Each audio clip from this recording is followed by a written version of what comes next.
Hello, Patreon supporters, and anyone from the public episode that stopped by. Patreon supporters, if you haven't seen the finished episode, I recommend watching that before this. So here are the stills they sent. I put them up for 3 seconds each. Feel free to go back and pause. This is actual in-game capture. It's pretty amazing.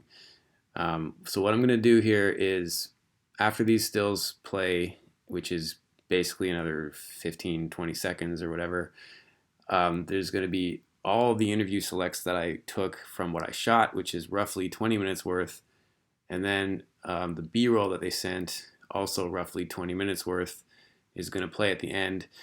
I'm going to have to add some voiceover to it as well, because they told us in the final email they sent with the B-roll that we couldn't publish anything raw without editorial. So the editorial is going to be my voice talking through it, which, if you find that annoying, completely understand. You can mute it, but I'm just saying I'm not going to post it raw as per the agreement. Anyways, enjoy.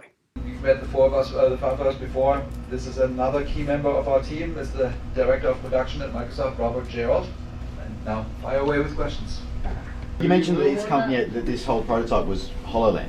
Yes. So this is conceived from a HoloLens tech demo. So, are we going to expect to see VR coming?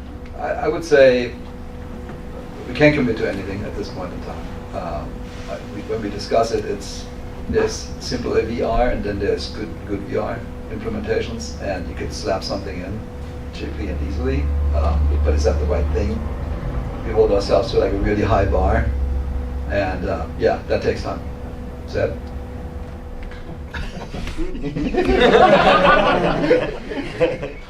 I love VR too, so yeah. All right, question for Microsoft. This one might be painful, sorry. You quite famously ditched FSX. You sold the entertainment license, ESP went over to Lockheed Martin. Now you're back. Why are you back? I thought it wasn't profitable. This is a big question to answer, but thank you for asking it. We want to be accountable for the things that we can be, but we owe it to the consumer, I think, to do right this time, because we can't fix what we should have done right last time. Yeah, I think a lot of people, you're probably not going to like this answer, but I'll give it to you anyways. That's fine. I think a lot of people on the team and also in the Xbox org understand flight. There are many titles that I've worked on and seen other people work on in the industry where maybe they didn't hit the right note with the consumer that we were trying to hit. That's a good learning process for us, which is why we're doing a lot of collaboration, or I hope we are doing a lot of collaboration with the community, because I think there are always opportunities for us to get better. I don't know that Flight was a good or bad title. I know that it was not a flight sim title, and I know that that's what we're focused on creating this time around. I would say I'm not sitting in this chair if I thought we were going to not be here in a year. Okay. That's my answer to that. I hope that we give you guys something that we can all build on, whether it's X-Plane or Flight Sim or Prepare 3D, whatever. I hope it's something that this platform can we all grow with over the next decade, because that's what I hope we're contributing to the Flight Sim community. At E3, this was announced alongside of Game Pass, and instantly a lot of the community jumped to an assumption of this is a subscription service. Right now, we're not planning on charging for a subscription. But I don't want to pay a subscription. You don't want to pay a subscription. I don't want to deal with microtransactions. You don't want to deal with microtransactions. I don't want to buy a product and then have to buy 70 other things to make the product what it should have been when it came out at launch. I don't either. And I think the great thing about this team and the people that we work with, especially Asobo, we all feel the same way. Like, I like VR and you like VR, and Lionel likes it. So we got to figure out how to make that happen. We haven't reached the state we're ready to tell you how or why we're going to make that happen. So for now, let's just focus on making this great product. But I don't, and I'm going to hand the microphone to Jorg because I want him to talk about this. I don't believe the team wants subscription. And I think Jorg can give you a little bit more of why we're not being concrete about it right this second. Is there a possibility that this is beyond Flight? Yes. Okay. And we'll explore that. But right now, I would say we are 100% focused on dedicated to make a great game on PC first for the Simmers. After that, we'll see. Subscription is one of those things. Robert, I think, said it emotionally exactly right. None of us are super, like, should there be a subscription on top of what you do? No, we don't think so. We learned a lot about third parties out there, and there's lots of them. And they're smart and dedicated and bring a lot to the table, and we want to support that. And when we look at our airports, for example, it's a topic right now, we have really good airports. We like our airports. They have made a bunch of airports. Some of them are better than what we can make out of the procedural systems that we have. There's no reason why we shouldn't have the airports in our game. So I think we're going to support add-ons, and people should buy whatever we would like. So you were talking about add-ons. One of the reasons we brought everything of FSX and not just the flight model is because the way FSX is designed makes it so that everything here is moddable, modifiable, and it has layers of like DPGL files where you can add scenery on top of others, and the way the simulation can be configured, or the way you can import additional models, etc. So we wanted to, so because we were kind of new to the world of flight simulation, and this was very different to how we do things usually, we wanted to take the safe bet of starting with something that works, that has been recognized, that lasted 10 years, so there must be something good in there. So we started with this, and and so we are using this architecture, merged that somehow with our engine, and added ping maps on top of all this.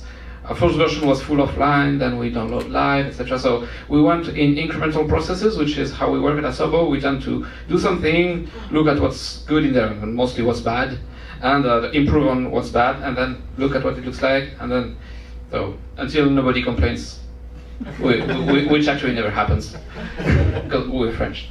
Can we expect to see you in Las Vegas next year, Flight Sim Expo? Yeah, we can't confirm yet, but we are looking at that exact roadmap ahead. We talked to some third-party partners. They want us to come all over the place, all over the world, and we will be there. But we can't commit yet. The E3 event for us was hard. Yeah. And it was hard for the reason you just mentioned, because we felt like we have an accountability to the flight sim community, and for many good, very good strategic reasons. E3 was the right step for us, but it wasn't the ideal step for us. And the message that came out initially was one that we really took hard, because we understood that it made people feel, in the flight sim community specifically, that hey, we're making an Xbox game that's all about the controller at an Xbox, event, showing once again that we're tone deaf. And that's something that we're aware of, and I think that that things like Vegas and flight shows like Oshkosh, etc., we want to have a presence. And you can understand prematurely that made it difficult for us because of this that we're doing right this second. But now that the cat's out of the bag, I do hope that we have a lot better relationship with people in person than just online. I can tell you that we are super thankful for you guys putting a bunch of stuff on the forums, because it makes my job a little bit easier. Like, top 10 things the community wants, right? I wish somebody would consolidate that thread, because it's getting long. The one in the AppSim one's getting pretty long, like, what do we want? That said, we're in this. So my dream is to have everything ready at the get-go, but you guys all realize that's just not going to happen. But we're trying to do everything that we can to build a good base. Let's give you the world, the weather, let's give you the right aircraft, the right conditions to fly in, and let's keep building on that. And when you guys tell us we're getting things right, then I think it's the next step is, let's talk about what we bring next, whether it's helicopters, whether it's fighter jets. We are doing big and small jets, to answer your question. Thank you. But if we don't take these steps with you guys and do it correctly, then I worry that's not how you build a decade-long product. And so I think for us, accuracy, realism, quality, like they talked about this morning, to me on the development side, it's collaboration, transparency, and commitment, and then follow through. And so when we talk about things like that, you guys are super passionate about helicopters, I'm aware of it, and I love it because I also like helicopters. And we have who's on our team who loves to do combat flight. there's a lot of history there that we have to get it right, and I don't want to rush something out and then have you think we didn't give you the right amount of time, and that's genuinely not a corporate answer. Like, let's just do this right each step of the way, because we're going to not do things right sometimes, and then we look for you guys to give us videos that are really hardcore critique. You know, but that makes us better, right? But I think we need these kinds of commentary, right? So that we're not just listening to everybody who's impressed by eye candy, right? I think we have to get it right, and we don't have a good variety of people just saying the truth, then we can't react to that with the truth. So, yeah, I would like to say to you yes, and I think yes is the answer. It's just when. If you want to fly, we want to help you fly. If your flight experience is inexperience, or it's a lot of experience, I don't want inexperienced pilots to feel like this is not for me. But we're not really making it for them. We want it to be accessible, but I'm not making it for the guy with the Xbox controller. But I don't think we drive that point home hard enough for the people that we owe it to, which is the simulator folks. This literally is for you. And so we got to get this right with you guys first, and by you guys I mean the people that really have been propping up this thing for the past 35 years. And then let's make it accessible to everybody else. So I want to make sure that we are saying this, hey, we're going to make it accessible, we're not dumbing it down. Because I think that's something that people are sensitive to, and we want to be sensitive to that. So I'm a real pilot, and I have a very little bit of sim experience, but I've been using it for instrument training recently. I've never seen a simulator be much good for VFR until I saw that. So I don't understand the technology, but I went and flew around Toronto, where I'm from, and things were there where they should be. So to be clear, those things are not modeled. It's like created based on data. Two possibilities. Either it was 3D scanned and part of Bing Maps, and the real data was displayed as it is, and then you just got to see Toronto as it is really, or it was partially procedurally generated. So like we started with the data about the building footprints, and those buildings were extruded, and details were added, and the archetype. As a rooftop color. Yeah, just like the rooftop color or the rooftop type. Detected on Azure and downloaded. It allows VFR flight. Yeah. That's the big deal. That's the big deal. But what I'm saying is, like, the way it's created is not by being modeled. No. And this is the new. Oh yeah. Yes. So Can you yes, explain to me that? we have not modeled the Earth. We. So yeah. No, but you see, it makes sense instantly when you say that. There is no way we can do this.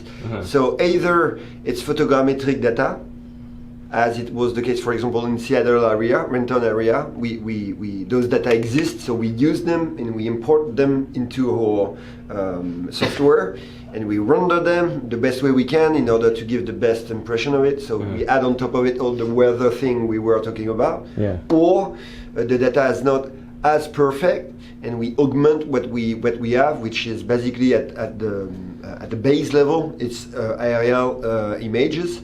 That we augment on top of it. But you're not doing that manually. That's happening some. Oh yeah. No way we can do it. So this is what I'm saying. So this has never been done before, where it's data taking to the simulator. So what do you call this? Is this procedural? What is the word? Augmented. Yeah, we call that augmenting Bing Maps. Yeah. And what is the? You said how many petabytes is it? 2 petabytes of Bing Maps data is being streamed, and it's made out of those 3D scans, the aerial imagery, and the elevation data. Say that one more time, because that's crazy. I want to make sure I have that clean. 2 petabytes. But it's just about the Bing data, because the output in the sim is actually even technically, I would say, bigger than this, because it's just about the data. Because as we augment Bing, at the end the final output goes even beyond that. Yeah, so it's the kind of the magic of procedural is you can make things that if you had them non-procedural would be enormous in size, but because it's procedural, it's actually a program generated stuff on the fly. Like when you ask the sim, hey, go generate this particular zone, then it can generate the stuff that's needed here without needing to store it. And you said how many miles of visibility? So that was really for the sky, that we gave a number of 600 kilometers. Just for the clouds? But then really for the Earth. For the ground itself, I don't know. For the Earth, actually, it's up to the horizon. If you take a point in space, you have XYZ coordinates. And your plane is at an XYZ coordinate. And in that case, that XYZ coordinate is with 6 million meters. the radius of the Earth. So, and the whole world is in this virtual space, which means that from there, we might as well teleport to some other place and still be in the same coordinate space. So everything is represented. Maybe it's a bit too technical, but it was great. But yeah, I'm gonna use that Okay, and say I have no idea what he said, but it's never been done before. I think is what we're getting at, right? It's never been. Yeah, just stick to that. This has never been done before.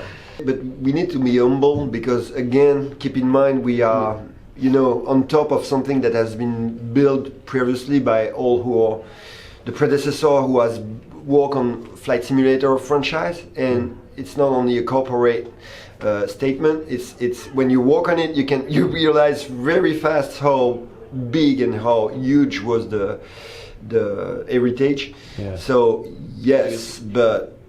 It's not as simple as that. Sure. And then in terms of the weather, I've never seen the rain on the windshield and these things that I just tried out. And seeing the clouds, it's not sprites, it's not fake things out there. This is volumetric, dynamic, and you're including also weather turbulence into the clouds as they would be. Yeah, basically the same representation of data is used for the flight model and for the rendering. So they are in sync. As a result, it's unified. Yeah, unification is very important for us. Scattering is really providing that as well. Scattering meaning the light? Scattering is so when you have light coming in the atmosphere or in the light goes in all directions, and we modeled this, and so Mie scattering and Rayleigh scattering, and because this same principle is applied to the whole scene, it unifies the end result. Sorry if I'm a bit... No, it's good. And we are using the takeaway is what you were saying is that as it's unified, we can also use those data to inform the flight model itself. So the weather is not only beautiful or realistic, it also informed the flight model and the aerodynamism. And I guess with flight model, tell me about the number of surfaces that you were just saying, how the points, how many was it? I invite you really to talk with Sebastian about this. He's the specialist. In his slide it was written 1,000. Yeah. 1,000 though is the number of surfaces, basically? Yeah. And previously, what would it have been? It was not even the same system. One. Actually. Yeah, it was one because the and as it was one, it was not even the same way of rendering the result of the... So the point is, like, the wing has multiple places that it's looking at where it can stall, plus the tail, plus the control surfaces. The way I like, when in the Sebastian presentation, what I like is when he explained that, for example, if your plane does this, one of the two wings basically slows down. That's real. That's how it is. And that's... all of that is calculated, and all of that makes you potentially a better pilot because you can experience things you don't want in real life to happen, like the last killing spin. Yeah. This type of things is now really accurately simulated in the sim, and yeah, it changed a lot. Basically, the goal was to catch the airflow onto the plane as realistically as possible. So in real life, the wing is the lift up is carried out like by each particle, right? Mm-hmm. Each molecule of air is actually going over the aircraft and lifting the plane. So it's like the whole surface of the wing is lifting. Even the fuselage is lifting a bit. The elevator most of the time pushes down, but in some cases it can also generate lift. For example, if you push the stick. So each surface contributes to the full aerodynamics, and so that's what we wanted to recreate, right? We wanted to find a system where it's not a very simplified, for example, just the center or something where you hard code. We wanted it to natively be as much as possible each surface. So it's a little bit over 1,000 surfaces that we use. That's just, but that was the number which was what we needed to cover the wing, like from the top, from below, from the front. So you said that like it's nothing, but previously it's one. It was just one. And we just used code to simulate the idea. Yeah, exactly. So this is literally 1,000 times more sampling or whatever. It's over so each of these surfaces, there's now aerodynamic simulation, which is more complex than the whole plane of FSX. Like it's more computations because we compute like the basic drag and lift. Mm-hmm. But there's such things like if the air which is coming in is rotating, it's gonna drag the surface with it, right? Yeah. If I have a free, like if you have a ball and it's in a tornado, the ball is going to start spinning, right? Because the air around it spins, right? It takes it with you. So the calculation takes the incoming air, like speed, direction, but moment. And this applies to the surface. And so it can be very complex, right? And this is how we get this buffeting and stall, because we calculate the full aerodynamics of the air on each surface, including, when air goes over the surface, it can attach. That's when you get lift. But if you bend it too much, it's going to detach. Right? But if you look at experiments on how the stall happens, it's not like an on-off state. You're not like either stalled or not stalled. It happens like over time. Yeah, and even when you fly, you probably notice some planes, they sort of don't want to stall. Right. You sort of hit it, and you push and you push and then you push, and all of a sudden, bam, it falls down, right? Or sometimes they don't, and they just mush. Sometimes they don't, yeah. That's the thing which is due to elevator. Like if you have the elevator min and max, like if your mechanics tunes it so that the surface cannot go up enough, you can't really stall the plane because you never get enough AOA. And so we simulate the dynamic stall on each surface, and that's why depending on what your plane does, P factor, weight, it can stall on the left, on the right, on the middle. It can be really complex. Yeah. Is the footage they're going to give us going to include your B-roll that had the arrows and showing us the stall? Can they give us that? I hope so. Probably, yeah. Yeah, because that illustration is something I've never seen in a sim. Yeah. Right? Is this the first time this is being done to this level? I mean, I don't know every simulator. The main one is on the market. So it's I don't know. It wasn't there in FS6 definitely before. Yeah. So we added that. I think it was needed to get. The first obsession I had was like the final turn before you go into final.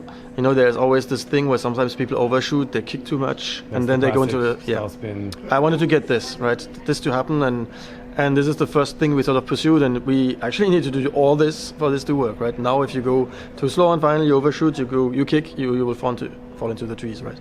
Wow, very cool. Okay, so I'm adding some voiceover with my laptop built-in mic because they said I couldn't post raw gameplay footage without editorial. So the editorial here is that I wanted to share with you guys what they shared with me and explain my process of editing and why I chose to use what I used.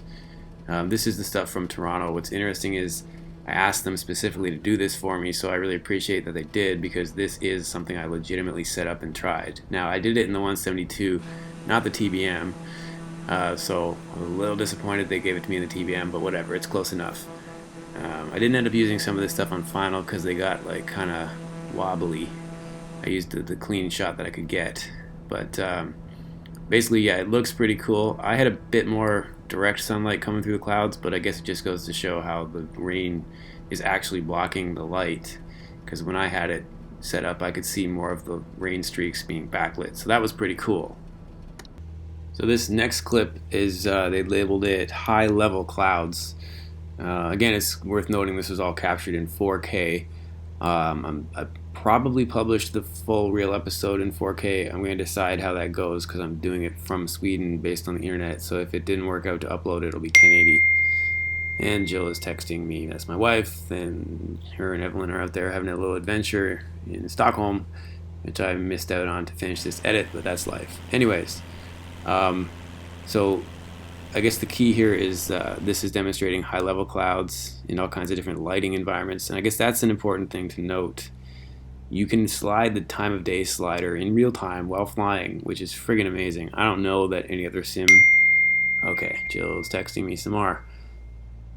They're having a good time, so that's cool. The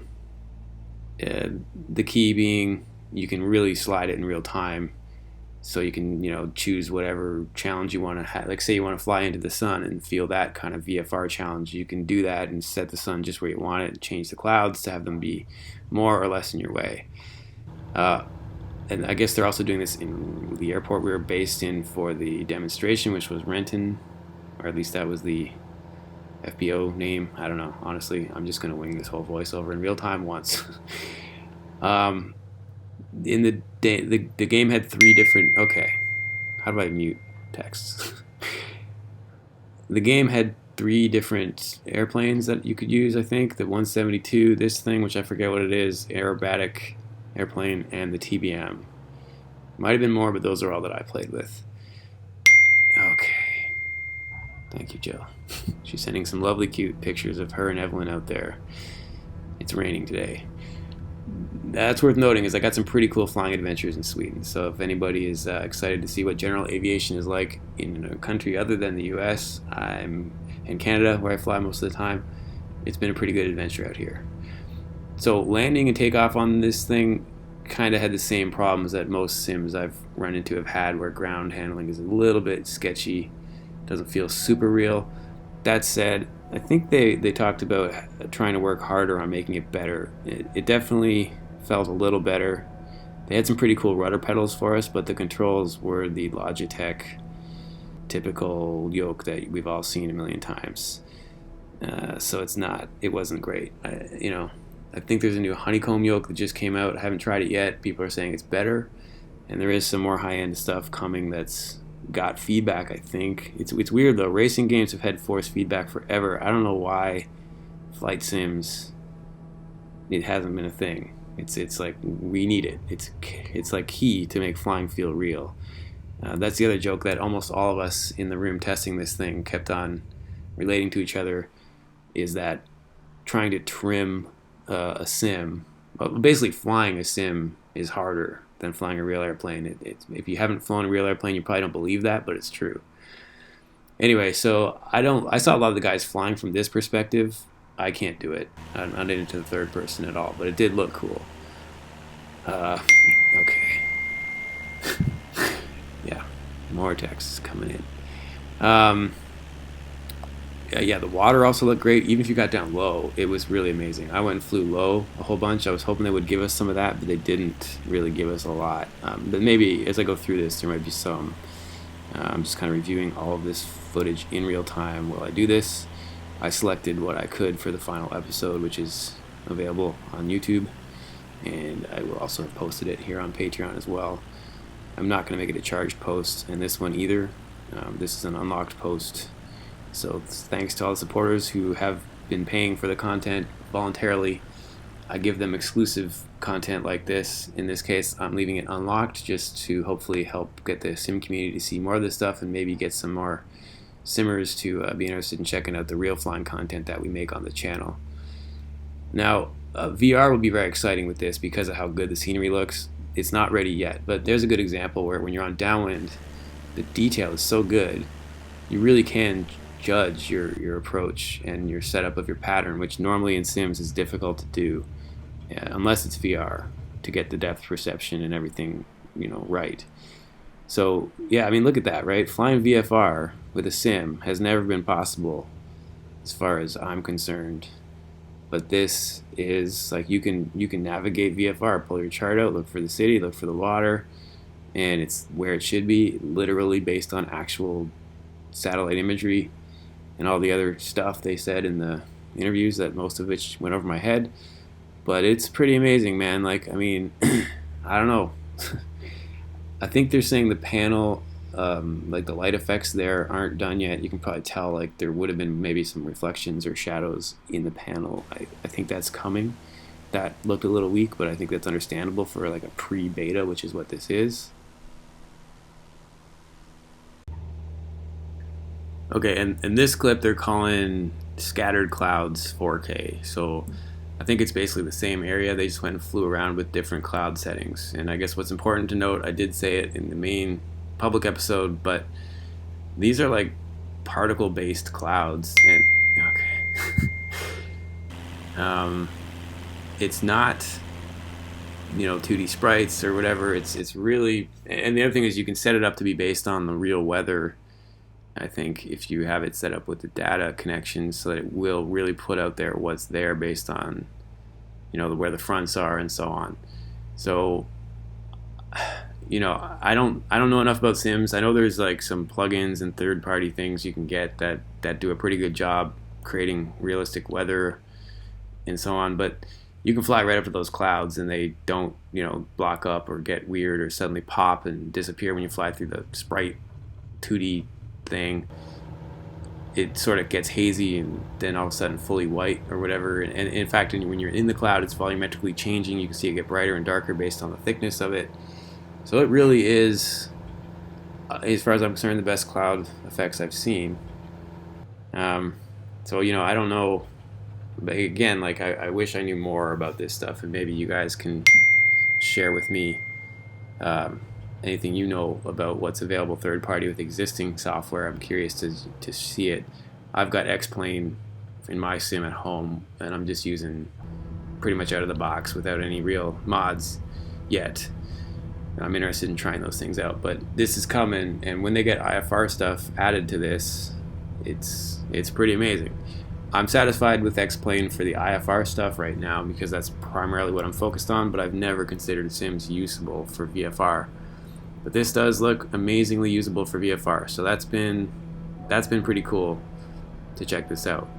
And like I said earlier, you can see how the panel doesn't have much going on with lighting, shadows, or reflections or anything. I think they're gonna, beef that up, but it's understandable that that's not ready yet, being a pre-beta, which is what they're calling this. Pre-beta September 2019 is what we're supposed to say about this. Some of the footage they gave us has that text overlay on it, and some doesn't. I don't understand why it doesn't all not have that, like this shot doesn't have it. But you'll see in the upcoming shots that it is overlaid. I didn't put it there, they did. So hopefully they're not going to get mad at me for not putting it on every shot, because they didn't give it to me that way, and I didn't know that I was required to unless I made it clear it was pre-beta, which I think I did in the public episode. Like my first voiceover says that. Anyway, so, here we go, flying around scattered clouds and showing some fairly good ground handling rendering, but again, like, I always feel like I lose control a little bit on the ground with the rudder sort of over controlling, and the brakes never quite feel right. But you can see how that river looks there to the side. It really is amazing water effects, and the trees and so on. I guess they're procedurally generated, but where they're supposed to be based on data scanned and topographical satellite and elevation stuff and everything else. This is going to be a long time talking through this stuff, but I'm gonna, because I gotta. I think one thing I did find annoying about the way they sent this to me was that they cut in, like, these cuts are happening within a clip. As an editor, when I pull a clip in, I want to be able to know, oh look, that's a cool looking wing shot angle, really cool, showing the shadow coming in close to the ground, neat. Okay, I pull it in my timeline, but then in this case it's cool, it went right down to touchdown, which was neat, showing a little smoke from the tires. But this was a cut right here that there's another cut so fast. That's tricky. And another one, like, I mean, I would rather they let this is all their cuts, in these video outputs, which make it hard to edit, because if you pick a shot that you think is 3 seconds long and then suddenly it cuts, that's a little bit annoying. But anyways, I mean, they give us a fairly good amount of stuff to work with. I think it added up to like 25 minutes worth, so that's pretty cool. Interestingly, there's a reflection on the window, I guess, right? So they must be working on interior reflections. And it's out there on the nose, the cowling, right? So if that kind of thing gets put into the panel, I can see this looking really cool, just for a visual aesthetic experience. And it'll be pretty cool once this does get to the point of VR being available. Currently, that's not. They made that pretty clear that they get it, they like it, they want to do it, but it's just simply not ready yet. Okay, so we're coming up on the next clip now. It's called MSFSGPE B-roll Baltimore. I guess gameplay with GPE, I don't know what that stands for, but anyway, so this is Baltimore. If you know Baltimore, pull out your map and check it out. I don't know Baltimore, so but anyways, there you go. I mean, look at those buildings, look at the streets. Can't figure out how to mute my text right now while recording. I'm not going to bother, but yeah, I mean, see that reflection in the window? I guess it is. And the shadow of the plane casting onto itself is pretty neat. I don't know that that's necessarily new, but it's definitely a fairly well developed alpha. So I don't know how much more they can make the scenery better, to be honest. I don't know what's coming in future versions, but okay, so here we are. This is called Berlin. So if you know Berlin, check out your maps. Look at that. Like, I mean, yeah, the cars on the ground and so on. I think other sims do that kind of thing, but when you get close, they're like goofy little 2D things. But this, actually, I didn't look close enough to know if the trucks and the cars were 3D, but I guess they probably are. Check it out. Like, I mean, that, how is that not modeled? I don't get it. That's based on, I probably should put this shot in there. Maybe I will put that shot in the cut. I'm going to mark that. I'm going to make a note right now. Let's see, can I pull the text document while recording a voiceover? I think I can. I'm going to say to add that shot of the Berlin ball, whatever that thing is. I'm going to say add Berlin ball shot because that was cool. Yeah, sorry about typing while recording a voiceover, but this is editorial, right? Yeah. Okay, sorry, let me get back to where we're at here. Now we're in Boston. Boston with the TBM. I'm going to actually pause the voiceover so I can see how loud the keyboard smashing was. If that was a deal breaker, I will do another take on that. Okay, so it was not awesome, but it wasn't terrible, so I'm going to leave it, but I will not type anymore while recording. Anyway, so here we are in Boston, TBM. Looks like some scattered clouds. And, okay, so this reminds me, I did find that the airplane seemed a little too twitchy. Like, you can even see it there. I don't know. Maybe it's the control input issue. In a real TBM, the controls would be loaded such that it wouldn't be so easy to twitch the airplane around. I mean, it's a big, heavy airplane going really fast. You know, the control resolution should be easier to work with than what I was seeing. But again, Logitech control yoke thing is not awesome. Here's a good case of, you know, lighting. You can see that light coming through the clouds and the whole rest of the scenery is shadowed. That's accurate to the light source being above and holes being where the light can come through. So that was pretty amazing. I mean, right? We still in Boston? I think we are. I'm going to pause to change my timeline spot. Oh, can I do that while rolling? Yes, I can. Sorry, this is Chicago. Chicago, of course, not Boston. Yeah, ships out there in the water.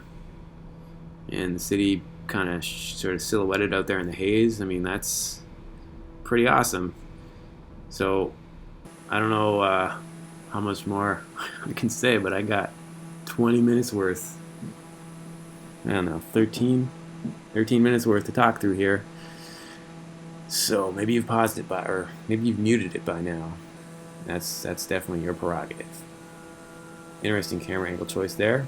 This is always a fun shot in real life. Can't necessarily do this with an airplane going as fast as TBM flies, but I've got this kind of shot for a lot of my training and my warbirds and tailwheel stuff. That's always fun. So if you're a sim guy, you want to see some cool real-world flying with lots of camera angles, that is kind of my specialty. Yeah, so there you go. Okay, so now where are we? We are in Lisbon. Above the clouds there. So there's a good case of seeing on the ground the shadows from the clouds and the lit area. Pretty real, man. Like that. I don't know that I've seen that before. If you've seen it, let me know. Here we are up high. And yeah, some sort of really high stuff, and then the other layer.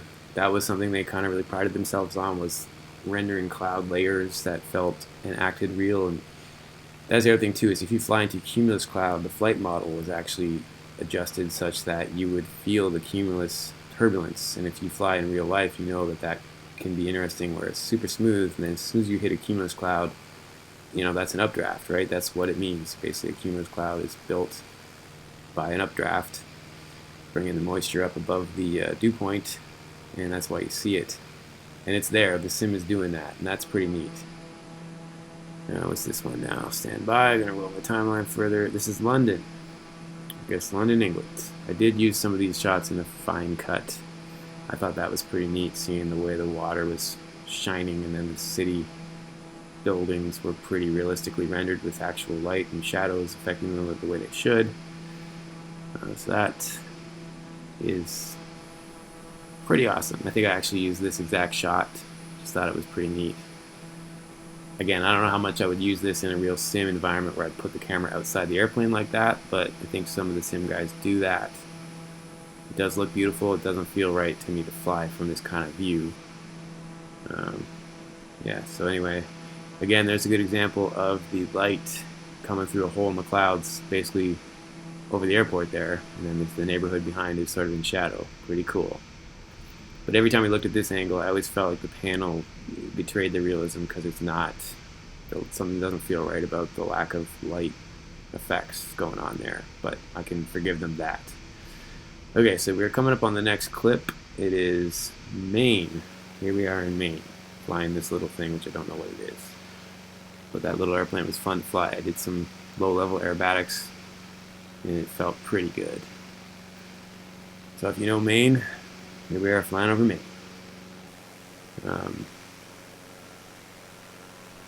Yeah. I'm definitely running out of things to say. Let me think. What else were my impressions when actually working with it?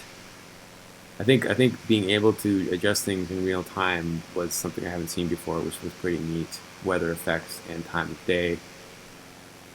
That really allowed for tweaking exactly what you wanted your experience to be in real time, which usually you have to go out to a menu and sort of stop the game, I think. But this really created that kind of, like, imagine you did want to practice some low visibility stuff and you were getting close to the airport and you could suddenly just change it, or vice versa. You could be flying en route and crap viz and then decide to make it better for the actual arrival. Okay, so this is Newcastle, and you know, you can tell just by looking at it that it's kind of that lower afternoon light, I would say. Just the nice golds are coming up out of that field. Yeah, see?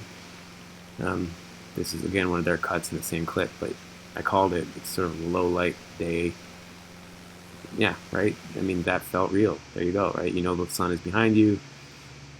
Interesting. So what's going on there? So it almost reflected in the old radios. See, I didn't see these shadow effects in some of the other clips, so am I seeing something newer than what I even got to see? I don't know. I didn't think the TBM had any shadows happening. All those instruments look better, and there's a shadow in the panel. So that's not something I think I saw. Or maybe that this airplane has it and the other ones don't. I don't remember, but that was my experience anyways. Playing with it, I felt like the panel was weak. But otherwise, this is pretty cool. Here we come on final with the low afternoon light behind us. And now we are in Orange County. So I don't know Orange County, but if you do, there you go. Pull up your charts or whatever. Or just, you know, your neighborhood. That's a good point, actually. They told us, go fly over your neighborhood, and it'll be there. And it was. Like, I went, not only was the Toronto core near the airport at the island very accurately represented, but so was my actual neighborhood, which is, 5 miles away from the island airport, and there were landmarks where they should be, and I was able to actually find my house pretty much. I mean, it wasn't perfect, but it was close. They had streets where they should be. There's a school near me that I could recognize the field, and even the building colors were correct because I think they're actually pulling that data in. So when they're rendering the buildings, they're rendering them correct. Like, it's definitely something I haven't seen before, and to be able to play, a flight sim in VFR, pretty awesome. Okay, so we're coming up on the next clip. If we land here, let's see what the smoke looks like. Yeah, not bad. I mean, the smoke is in front of the tires, so maybe that's not perfect, but come on, man. I'll give him a pass on that. Okay, so here we come, Orlando. Don't know Orlando much for VFR flying, but I've been there for commercially, and I mean, right? That looks pretty awesome. I don't know what to say. Mostly because I'm running out of things to say, but I'm going to give you guys all of the footage they gave us just so you can really scrutinize it and analyze it. Look for any feedback or anything that you think. But I don't know. It's pretty cool. I think they even talked about the water being affected by wind speed, so it would affect with whitecaps and so on. I'm pretty sure they said that was a thing. I didn't test it, so that makes me wonder if I should have, but I think what I was most impressed with was the flight model when I started testing that. Yeah, and again, like, check it out, right? Where that's some angry looking weather out there. the light coming through really puts you there. Yeah, that's, I mean, you want to feel like you're flying somewhere real. I don't get better than that. Not yet, anyways. Yeah, see the window, or the rain, backlit rain. Pretty cool. So what I was trying to say about the flight model, it really did do what it should have done as far as buffeting, and I actually found it kept on wanting to spin to the left. It was hard to force it to spin to the right. I actually completely killed the engine. I was thinking it was P factor. Then they told me that it actually accounts for weight and balance, and these airplanes had been set up to have a single pilot in the left seat. So when I was doing the 172, they said part of the reason why it might have been biased to roll to the left was because that's where the weight was if it was stalling symmetrically. So that was interesting. I did manage to force it to spin right, but not like that rainbow. Okay, so now we are in Seattle again. Kilo Romeo November Tango, I guess, is at the end of the file name here, so I guess that must be the airport. Yeah, so basically talking about spinning it, forcing it to spin right, it really did work once I forced it. I had the engine off, I think, for that one, and got the prop to stop, I think, and then it really behaved the way it should have. And what was interesting too, I noticed I couldn't get the prop to windmill again, even when it got into a pretty high-speed recovery situation. In real life, would it start windmilling again? I don't know. If you fully stopped it, I know it's hard to get the prop to stop, which people think it will just stop. But in real life, I've done it, and you gotta really slow the airplane down to almost a stall. Even with the mixture pulled back, it'll still windmill, even at like 50 knots. But if you get it real slow for pre-stall, it'll finally stop.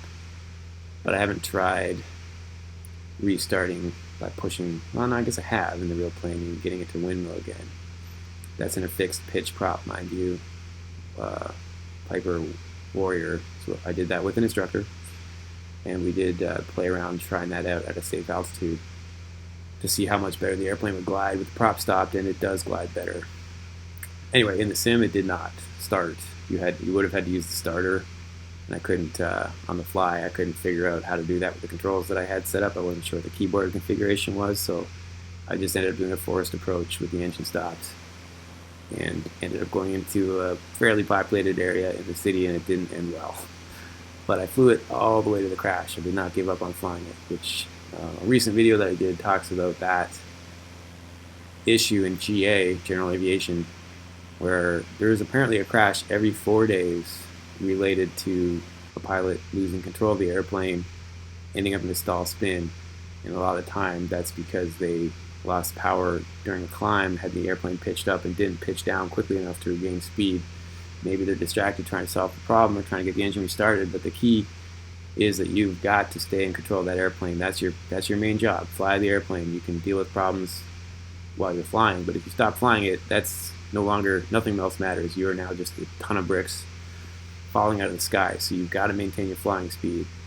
So I used that approach. I didn't bother trying to figure out how to restart the engine. I just kept it flying because I only had a couple minutes worth of altitude, and flew it into the neighborhood. Anyways, we are in Seattle. I think, I don't know, is this chip, oh, you know what, I missed one of the clips. The clip before this one, after Orlando, was Sao Paulo. I'm totally butchering that. Saopaulo, and then the file is dotting on me there, but I think that's it. Anyway, so that was Sao Paulo, then Seattle, which is where we are now, and now we are cutting to, moving the timeline so I can see where I'm at. Seoul. We are in Seoul. So yeah, I definitely don't know Seoul. That would be Korea, I guess, right? But yeah, awesome looking stuff. Flying a Cessna in Seoul. The Microsoft Flight Simulator work in progress, pre-alpha footage, September 2019. I've definitely run out of things to say, but good news for all of us, there's only 40 seconds left of this clip. So again, if you stopped by from the original video and didn't know the channel and didn't know the Patreon campaign, I really appreciate you stopping by. Check it out. There's a lot of other content on the channel. There's some exclusive stuff that I've also left unlocked as samples, but most of the time I do give the supporters this type of thing, behind the scenes, raw, uncut, or at least trimmed. I always try to add some context, but it's the long version, longer than I would put on YouTube. And if you're new to the channel, please check it out. There are more than 150 episodes of real flying videos. So thanks again for watching. Keep the flight shop sharp.